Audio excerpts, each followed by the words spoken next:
Science Center presents the story of an eagle.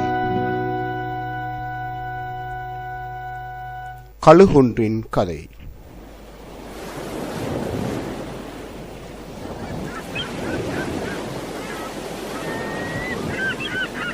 பறவைகளிடையே நீண்ட ஆயுட்காலத்தை கழுகு கொண்டுள்ளது.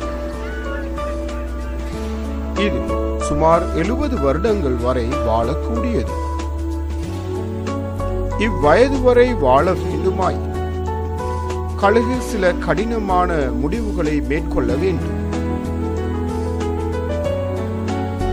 அதன் 40வது வயதில் அதன் நீண்ட கூரிய நகங்கள் இரையை கவ்வ முடியாமல் வளைந்து உறுதியற்று சுருண்டு விடுகின்றன. அதன் நீண்ட கூரிய அலகுகளும் வளைந்து சுருண்டு விடுகின்றன. இறகுகள் வயதாகி தடித்து பாரமாகின்றன. தடித்த பாரமான சிறகுகள் நெஞ்சோடு ஒட்டி பறக்க முடியாத நிலைக்கு இந்த கழுகு தள்ளப்படுகின்றது. இந்த நிலையில் கழுகுக்கு 2 தெரிவுகள் தான் எஞ்சி உள்ளன.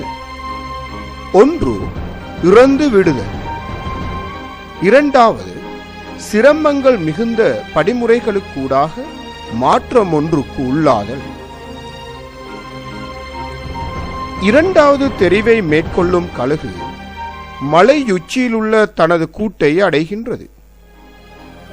அங்கு தனக்கு பொருத்தமற்ற அழகினை பாறையில் அடித்து அடித்து உடைத்து நீக்குகின்றது. பின்னர் புதிய சொண்டு வளரும் வரை காத்திருக்கும் கழுகு இடைப்பட்ட காலத்தில் தனது நகங்களையும் ஒவ்வொன்றாக கலட்டுகின்றது. அதன் புதிய நகங்களும் சொண்டும் வளர்ந்ததன் பின்னர் அதன் பாரமான வயதாகி போன இறகுகளையும் கலற்றி எறிய ஆரம்பிக்கின்றது.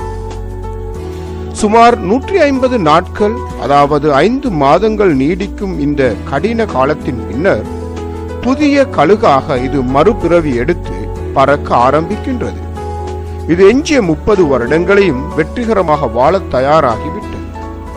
ஏன் இந்த மாற்றம் அவசியம்? பிழைப்பதற்கும் வாழ்வதற்குமே. நாமும் இவ்வாறான மாற்றத்துக்கு முகம் கொடுக்க வேண்டும்.